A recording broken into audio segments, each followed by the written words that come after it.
ॐ सोमनाथाय नमः। ॐ मल्लिकार्जुनाय नमः। ॐ महाकालेश्वराय नमः। ॐ ओंकारेश्वराय नमः। ॐ वैद्यनाथाय नमः। ॐ भीमशंकराय नमः। ॐ रामेश्वराय नमः।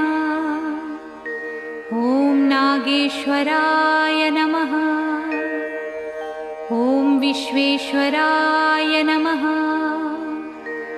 ॐ त्र्यंबकेश्वराय नमः। ॐ केदारेश्वराय नमः। ॐ भुस्मेश्वराय नमः।